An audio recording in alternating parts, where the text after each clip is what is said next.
Ladies and gentlemen, independent Americans around the country and around the world, we have a very special treat. Today, I am going to introduce you to the newest members of the Righteous Media family. They are old friends of mine. They're going to feel like old friends of yours, and they're going to be good friends, I think, to much of America in the years to come. They are amazing. They are dynamic. They are funny. They are wonderful. And they are here, finally, on Independent Americans.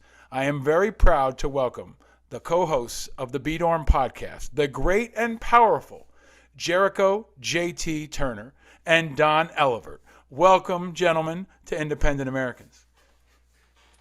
Thanks for having us, man. Thanks for having us. Happy to be here. That's the quietest you two have ever been in the 20 years I know you. What a start. What a start. Yeah. All right, let's go. All right, let's go. Let's go. All right, you guys, I'm excited about this show. People are going to hear the trailer before I play this, and this is a chance to introduce you to my audience, the Independent Americans audience, which I hope will become your audience as well. Righteous Media is all about the 5 I's.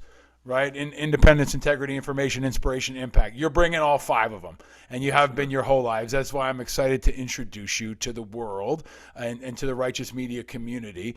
So let me start with where are you and how are you? Let's start. JT, let me go to you first, man. Where are you and how are you? Question I give all my guests. South Bronx in my photo studio / now B-Dorm pod recording studio. And I'm good. I'm winning at life as always, my man. So I'm gonna stay with you for a second because this is a great example. If you've never watched Righteous Media video, now's the time to start. Because JT, Justin, Jehricko, Turner, we're going to talk about this as a starting point.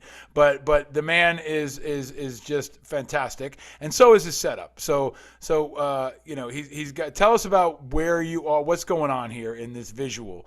Because it looks like you kind of have a tree coming out of the back of your body, and it's all of this is a manifestation of your energy. So tell us about that, man. Yes. My top chakra is bursting into actual plants. Right? I have they're not marijuana plants, just for the people who think they are. It's not. It looks similar but isn't. Okay.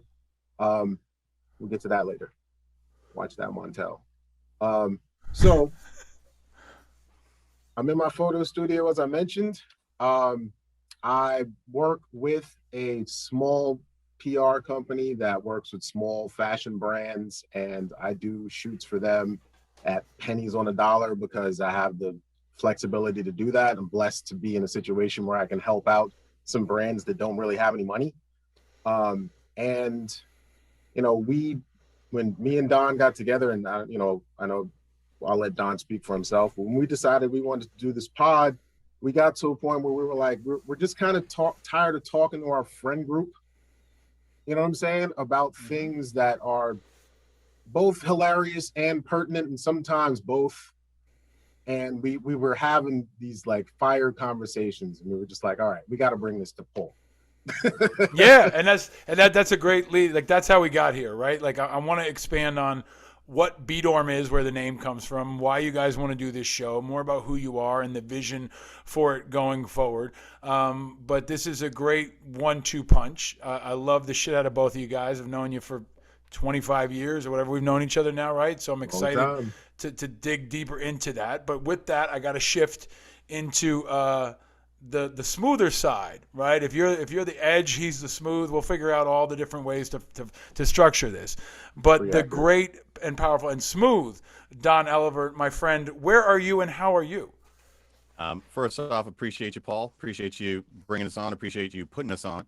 I'm in Manhattan. I live in New York City. I'm a native New Yorker. I am in my home recording studio, which I built and set up on my own because I, a few years ago, left my corporate job of a decade and a half to finally pursue my passionate exploits in voice acting. And I've been fortunate to have my voice acting career experience quite a bit of success especially in the last year or so. So I'm where the magic happens. Actually, I'm actually in the exterior of my studio because I have a whole other little section where I actually do my professional recordings. But this is where I like to get comfortable and have fireside chats with people like you and JT.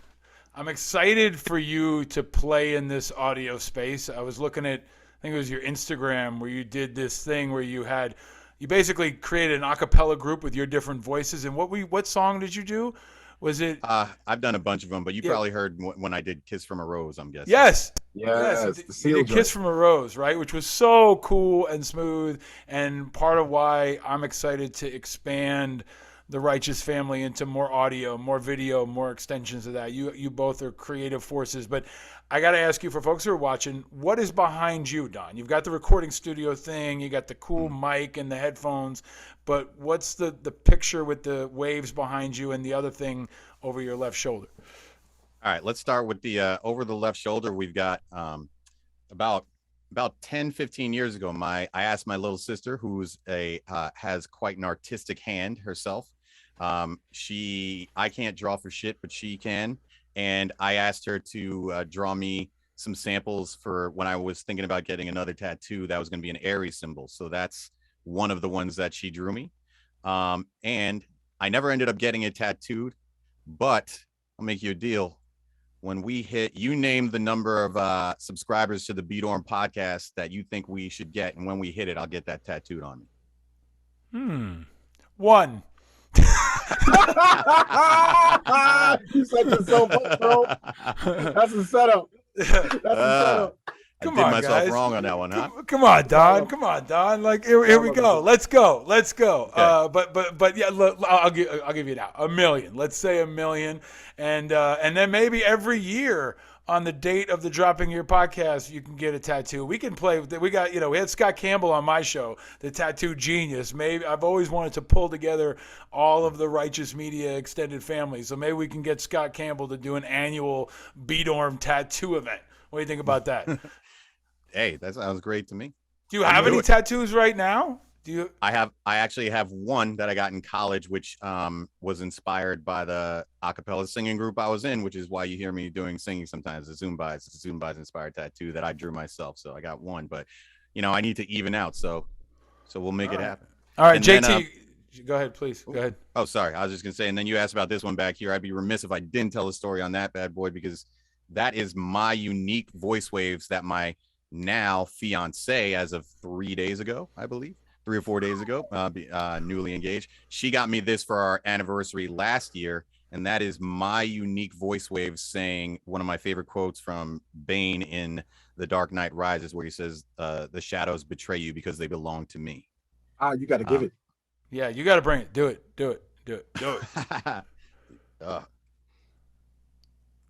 I got to work on it. You hit me on the spot here. The shadows betray you because they belong to me. That was good. Bravo. Okay, bravo. And congratulations on the engagement. This is all, good context, because B-Dorm is about having real conversations, right? You guys are old friends. You're brilliant. You're dynamic. You've had really cool lives. You've swam in a lot of pools all around this world and around this country.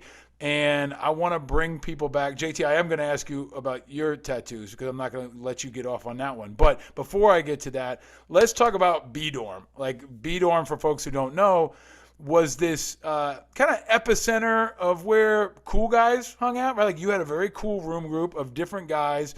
I don't know if you had women in the group. You got to remind me. But it was the building. There was like A dorm and B dorm, right? They were like temporary dorms that you all either chose or got stuck in. And there were B dorm parties. There was, B dorm conversation. It was kind of an epicenter of cool in our little small Amherst College community, 20 years ago. But I think that was the idea that you all had and wanted to build on. So welcome to the introduction to B-Dorm for folks who don't know.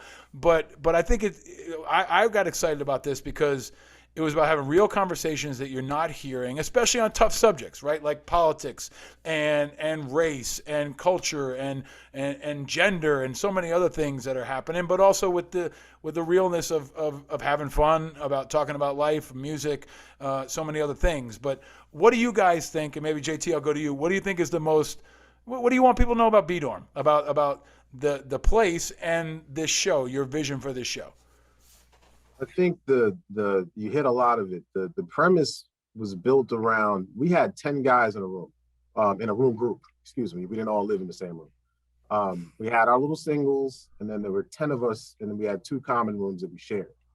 And those common room spaces became everything from, like, you know, WWE SmackDown spaces to, like, you know, full on political discussion spaces. And we had what we refer to lovingly sometimes as the United Colors of Benetton, the Rainbow Room Group. We had people from all over the place living with us. And that was part of the charm, but it was also part of the power, because when we wanted to talk about things that were difficult and they were, you know, sensitive when it comes to race or gender at times, or whatever it was, we had a safe space where we could talk, and we checked each other. We kept each other in check, which is the other part, you know, that's important. You know, we talk about race stuff in our room. We had white roommates, we had black roommates, we had Asian roommates. We had Catholic roommates, we had Jewish roommates, and a Muslim roommate. So we covered the spectrum in many ways. And the conversations that we had were dope. They were inspiring. And even in text conversations that we've had since then, our friends have often said, I remember those conversations that we had and how much I learned about just how to talk about certain things with people, just because we had that kind of close connection. So we wanted to bring that to the airwaves. We wanted to share our collective intelligence and experience, but also, you know, bravado and foolishness, because sometimes that's what's necessary to get through a difficult conversation. So that's the brand. The Beat On podcast is a collection of that kind of energy, where we're going to be talking about, as you mentioned, some socio-political stuff, but we're going to talk about whatever. We're going to talk about what the fuck ever. And at the end of the day, we're going to do it intelligently, but we're going to do it with smiles on our faces. And I think, you know, Dom, you could echo on this. We're willing to have our minds changed. We're not going into any conversation with a set idea about anything. You have to be able to talk me down. But if you can, by all means do, because I want to learn too. And just I think it's an important time too, right? Because there is a fear of having an open conversation. This is happening in the backdrop where I just taught at Amherst for a semester, and I felt like kids are afraid to talk to each other, right? They're afraid they don't feel like they have that trust. They don't feel like they have that. And safe space is overused, but I think like respect space, it's obviously safe, but also a respect space, and a dignity space, and just a trust space, right? And you all had that, and I think this country needs that, because they don't know how to talk about a lot of things, especially across race, across socioeconomic class, across gender, and this, I think, show can do that. I'm going to come over to Don and talk about some examples, but JT, you're not getting off the hook. Do you have any tattoos? Oh yeah. Yeah. I got my whole arm here is tattooed. You have a whole sleeve for folks who are listening. It's the whole shoulder. What is that? What do you got? It's I don't know if you can see it on the camera, but it's a dragon. Yeah, you probably can't see it. That's the problem with dark skin and tattoos. When they get too detailed, if it's not perfect lighting, you can't really see the actual image. So for the folks who are listening, this is where I'm gonna push you as a visual artist to take yourself into Don's world. Describe what your shoulder looks like. All right, I got you. I have the classic European dragon, on all fours, clutching the edges of a stone. And behind the dragon is the night sky with half moon and some stars. And then that goes up the sleeve onto the chest. And then I have another dragon here, full profile, flying toward you. More night sky, clouds. I love it. This tattoo theme is one of many that I didn't expect to come to, but that's going to be Bedorm. We're going to start talking about tattoos and who knows what. Is there a reason you chose a dragon Why is that your spirit animal? What's up with the dragon? I do believe that the dragon is my spirit animal. The dragon has been pictured throughout many cultures. That's why I wanted to specify it's a typical European dragon, because Eastern dragons are drawn very differently. But the dragon character makes its way through most continents, often depicted as magically gifted, full of wisdom, ancient, powerful, and most dragon characters don't give a fuck.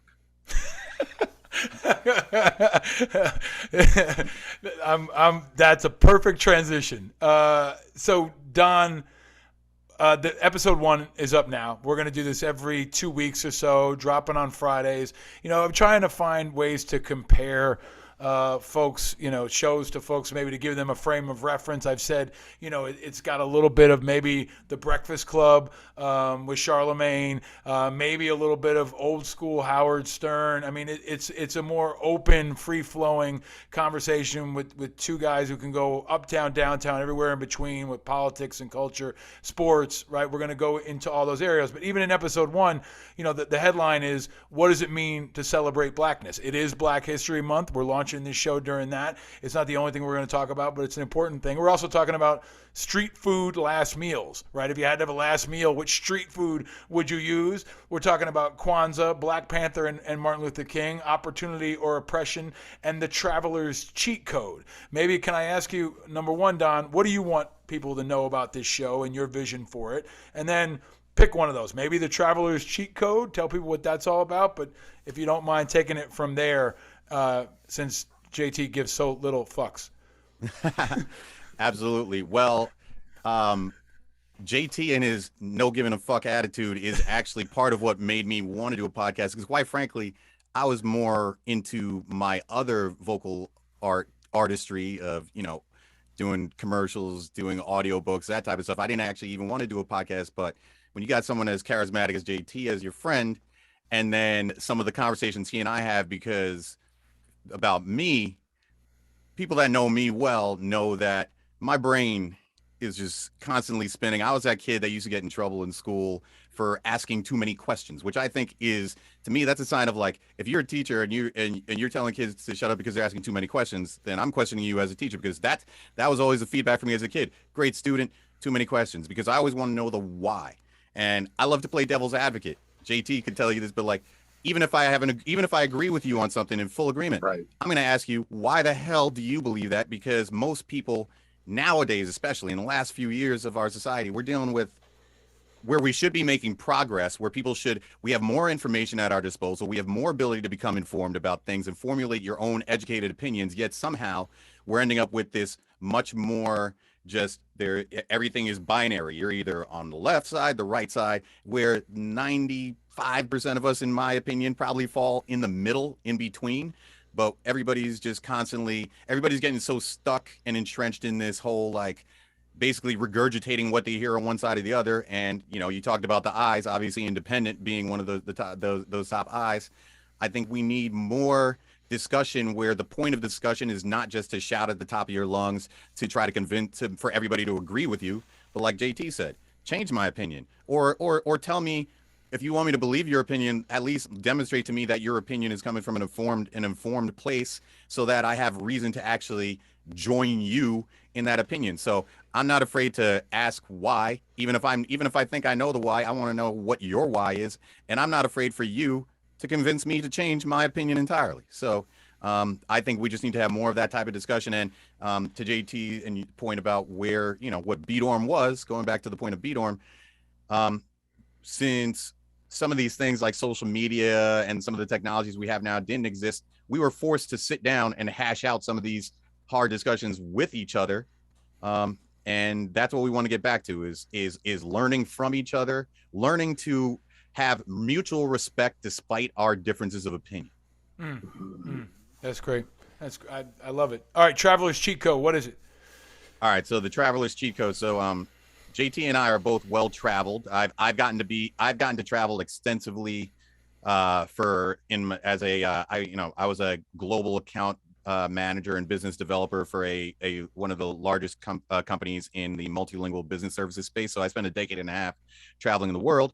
JT travels for a hybrid combination. I don't want to speak on his behalf, but I think he'll be all right with this for his business entrepreneurship, and just being a fun, no fucks given kind of guy.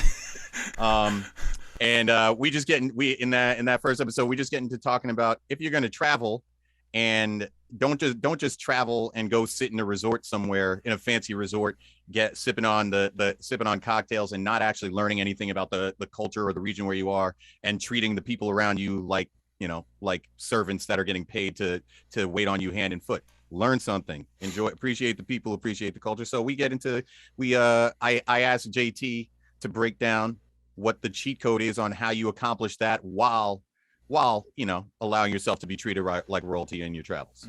Yes. So I'm gonna do the business side of what I should be doing as the head of a media company, and tell everyone to get that full conversation. You can subscribe to B-Dorm wherever you got this podcast. We've also got a fantastic website, bdorm.us. They're going to be everywhere on social media, and you're going to see these guys flexing all of their content producing skills. We got really cool merchandise coming. Big shout out to Chris Rosenthal, the creative director at Righteous, for working with us on the visual for this show, which I think is really cool. Chris makes everybody look like a rock star. So pour a little out for him. JT, let's go back over to you for something. I want to talk about an issue, right? Like something that's front of mind. We're talking about podcasting. We're talking about America.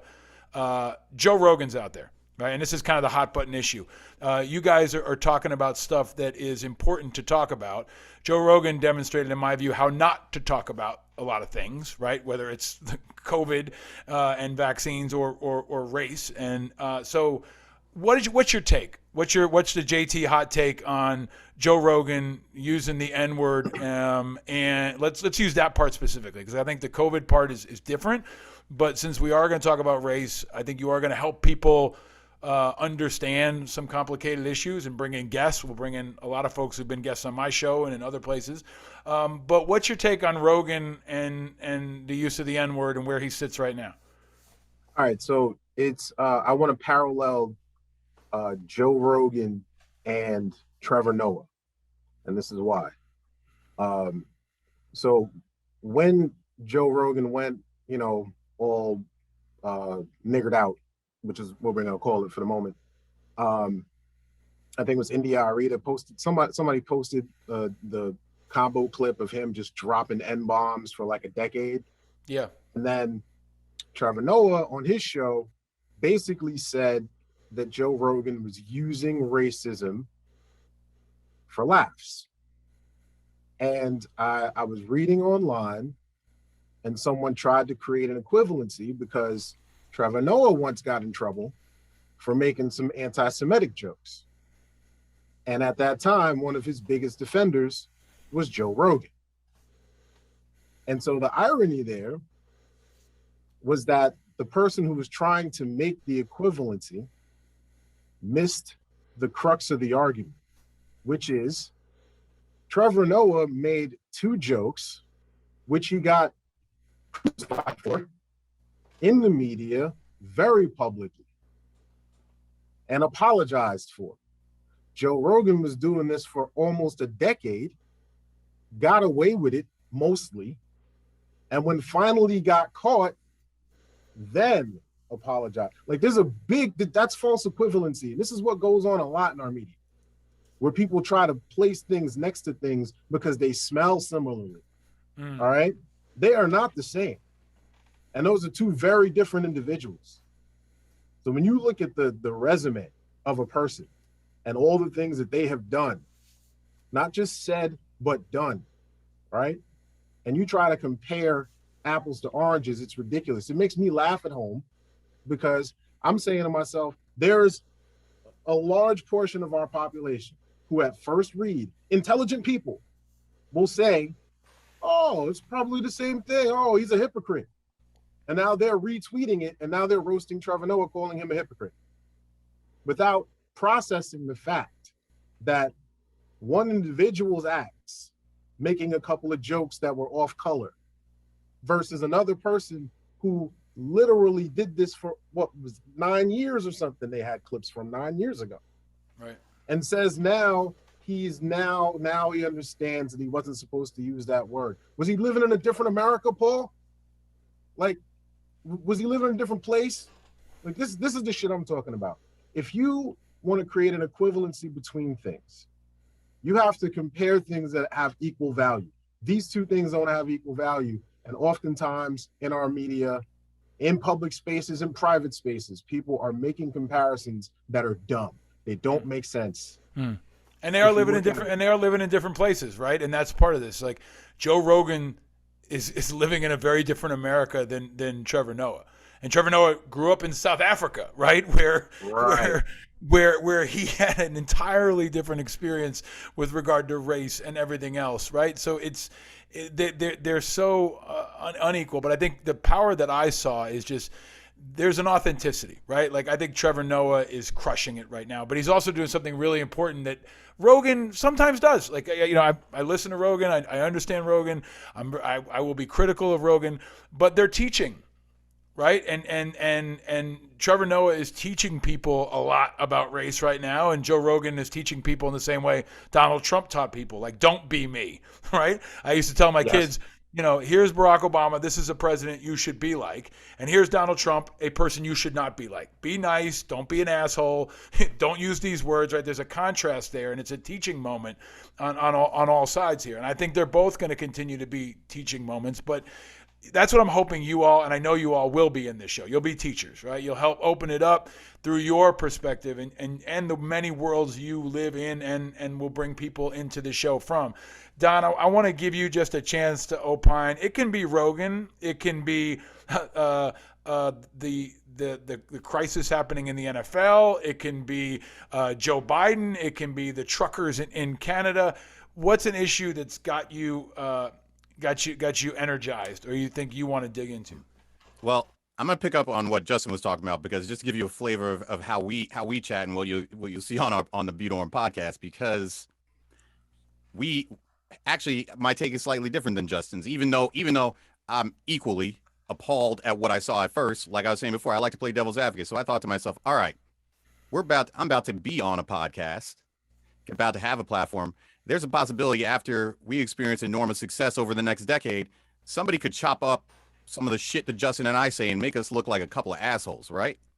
So I appreciated his apology, actually, because his initial apology was what I wish we would see from a lot of people, at least taking the onus for his actions and not trying to just act like completely gaslight us and act like he didn't do it. My problem with Joe Rogan, though, on all this is that he achieved almost the impossible feat of doing the right thing and the wrong thing all at the same time. And in particularly, I unlike some people, I was like, you know what? Thank you for the apology. Everybody deserves I think people deserve a second chance. Most people don't. I don't believe in third chances, but everybody deserves a second chance, right? But the problem I had was that ape comment when he made about when he went to the movies. Literally on his show at the time, he acknowledged immediately after saying it that it was racist, and then to now, a decade or however many years later, was trying to claim it wasn't. Yeah, I'm paraphrasing. He said something like, "It looked like the Planet of the Apes," is what he said, right? Right. And that's what he said. It's like I think I'm paraphrasing, but it's pretty close to that. And then he immediately apologized for saying it, recognized it was racist, and tried to laugh it off, right? I mean, there's a history here, and maybe as a point to wrap it all up, and maybe give people a sense of what you're going to dig into in the Beaudorm podcast. In your view, Don, is there any situation where anyone can use the N-word, say the actual word. I'm not going to say it. I don't feel comfortable. I don't think it's appropriate for me to say it, especially with a platform like I have. This is one of the issues that I think America is wrestling with. What, you know, you'll hear someone say, "Oh, well, he said it. Why can't I say it?" Or can you say it when you're describing it? Right? That has changed, right? I think in popular acceptance over the last couple of years. But what's your view? Is there any situation where anybody with a microphone should say the actual word? And if not, who can say it and who can't? I think first of all, I'm not equipped to be the determiner of who gets to say what, but I will say that as a Black person, I use the word from time to time, but JT and I specifically, and we'll break this down on the podcast, we came to terms within our diverse room group of how to address using the N-word amongst each other, and we came up with ways that allowed our white friends to say it. Because I will say this at the very least: should white people say it? Probably not, especially if you're aware of the history of and the power of that word. But again, on the flip side, playing devil's advocate as I like to, if I'm a white guy, if I'm you, Paul, who, at least, you know, thus far in our lives, I don't consider you to be a racist in any way. And you're chilling with us and we're listening to rap jams. And I will admit, I find this humorous when I'm hanging out with my non-Black friends and everybody's singing the song. I turn to my white friends the second the N-word's about to drop to see if they're going to say it in the song, right? And do I think we put some of our friends in a compromising, uncomfortable position? Yes. But do I think that's a result of 400 plus years of history of Black people being compromised and uncomfortable? Yes. Yes. So I think it's a very nuanced issue. I think the rules, I think we all know. The funny thing about discussing this, I don't think it needs discussion. We all know what the rules are on that. But that's where I'll challenge you. We actually do need to have that discussion because I don't think everybody knows. Like that's a really good example. This is why I'm so excited about your podcast, because I love hip hop. We grew up listening to hip hop together, right? We were in school together and went to parties at like the explosion, the great era of late 90s hip hop, right? And I learned as a white dude when Biggie says the N-word and I'm reciting every single lyric, I don't say that word. That's what I learned. It's my choice. But I know that some folks will say I'm just saying the lyric. So that is a great example of where I think white people are afraid to ask. Can I say it when Biggie says it? Right? Can I say it when Nas says it? Can I say it when Jay-Z? What do I do? And when they're in the car by themselves, do they say it? Or when they edit themselves when they're walking around the street? So JT, last shot for you to take a shot at this one. The song example. If you were king of the world and you could dictate the terms, or what do you think people should do in your view? Because you are a leader, you have a mic, you're shaping culture and understanding. If you were going to teach my 6-year-old white kid, when a Biggie song comes on, what does he do?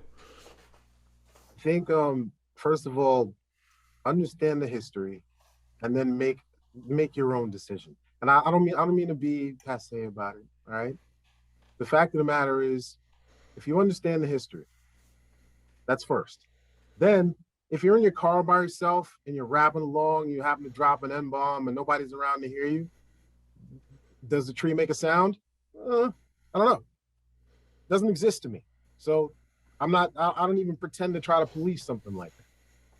But if you are with other people of color, don't even have to be Black, anybody non-white, and you drop it, they're going to judge you. So you have to understand that as a fact, right? Now, if you're with certain people, they will cut the music off. Like, excuse me? you did what? So you got to know your audience too. But at the end of the day, like, I'm English professor chops as well, right? Words are words. Words have meaning. This particular word is loaded as fuck. So if you decide to use it, you have to understand how loaded it is, right? And what do we always say about guns, for example?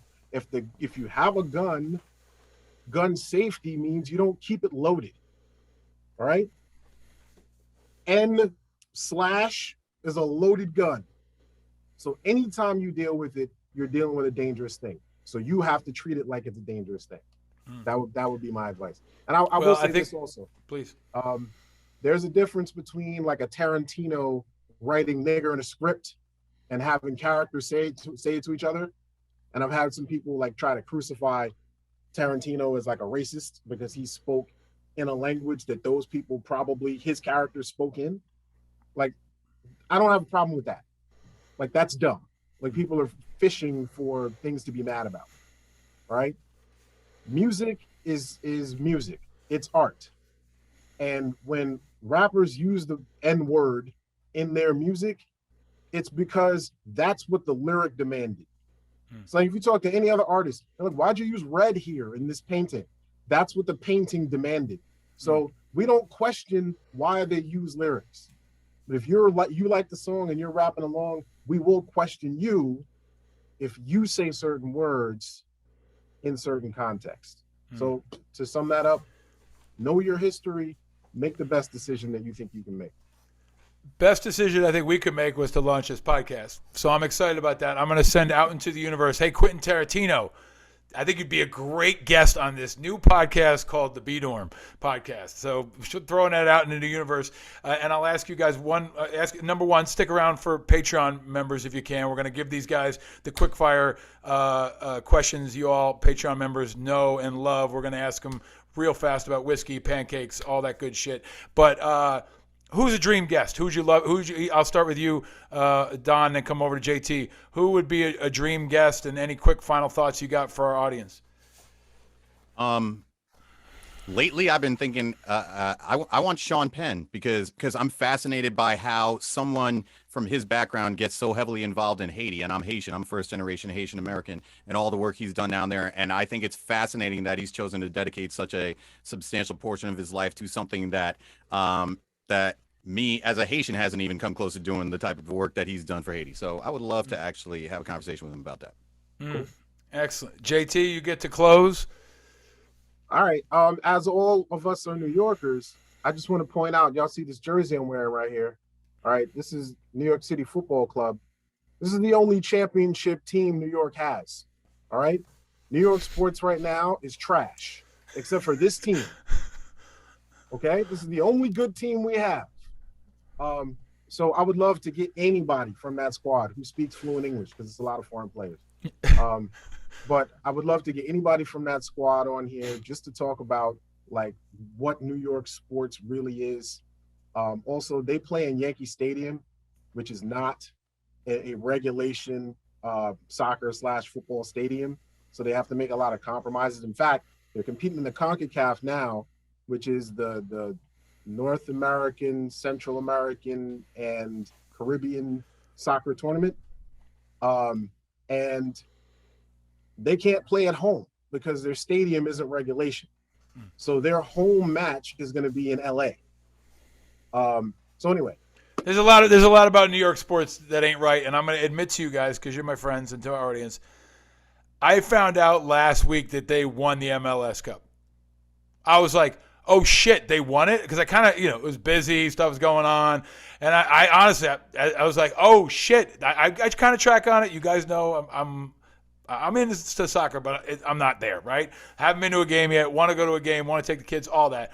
And I was like, oh shit, New York City won the whole thing. And they had a thing with de Blasio. Maybe people turned off because de Blasio was there. But I think you're going to continue to educate all of us to bring this conversation to new places. I am grateful for your partnership. I am inspired by your energy. I am so motivated to see, this friendship that you have go to new heights. Everybody should check out the B-Dorm Podcast. It's in your inbox right now. Subscribe for free and share. Righteous is coming. These are the newest members of the Righteous Media family. So I want to welcome you both again. Thank you for jumping in on this journey. I hope you'll come back on a regular basis and we can all go get drinks at a soccer game or something. Listen, come out. I got season tickets, right? Season tickets. All right, there we go. And everybody gets a tattoo. Everybody gets a tattoo for free. And so we'll have soccer, tattoo, and more. Ladies and gentlemen, the great and powerful Justin Jehricko Turner and Don Elivert, co-hosts of the new Righteous Media production, the B-Dorm Podcast. Stay vigilant, my friends.